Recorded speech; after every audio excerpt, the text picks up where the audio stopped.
Hello, আসসালামু আলাইকুম বন্ধুরা। দেখেন আজকে আমি একটা অনেক সুন্দর লোকেশানে আসছি। হ্যাঁ, খুব সুন্দর। জাহাঙ্গীরনগর ইউনিভার্সিটির ভিতরে, জাহাঙ্গীরনগর ইউনিভার্সিটির ভিতরে একটা পুকুরের পাশে। তো পুকুরের পাশে আমি বসে আছি।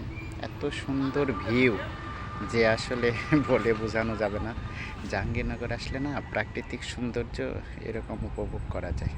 এখানে দেখেন একটা পুকুরের পাড়, সেই পুকুরের পাড়ে সবাই বসে আছে। কত সুন্দর পরিবেশ না?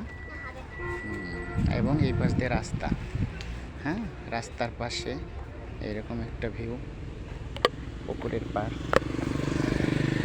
আসলে জাহাঙ্গীরনগর আসলে না এই প্রাকৃতিক পরিবেশগুলো দেখে, গাছপালা এটা ওটা এগুলো দেখে মনই ভরে যায়। এত সুন্দর পরিবেশ যে আপনি কল্পনাও করতে পারবেন না। তো দেখেন কি বড় বড় যে মেহগনি গাছ। হ্যাঁ, গাছের নিচে এরকম বসে থাকা। এখানে ভার্সিটি তো সবাই দেখেন। এখানে বিকেলবেলা, আমি বিকেলবেলা এসেছি, বিকেলবেলা অবসর টাইম। তো সেই অবসর টাইমে এখানে সবাই এসে ঠান্ডা বাতাস বাইছে। ওই বাতাসের কারণে এখানে সবাই এসে বসে আছে। তো দেখেন আপনাদের ভিউটা একটু দেখায়। অনেক সুন্দর না বন্ধুরা? অনেক সুন্দর। মনে হয় আমি অন্ধকার আসতেছে নাকি বলতে পারতেছি না, কিন্তু ভিউটা অনেক সুন্দর। পুকুরের পাড়।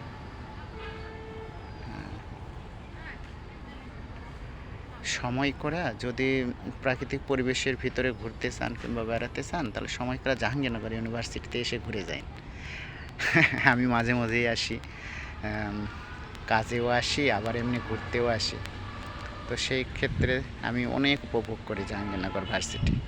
মানে এখানে আসলে দেখার শেষ নাই, অনেক বিশাল ক্যাম্পাস। হ্যাঁ, অনেক সুন্দর। ওকে বন্ধুরা, আল্লাহ।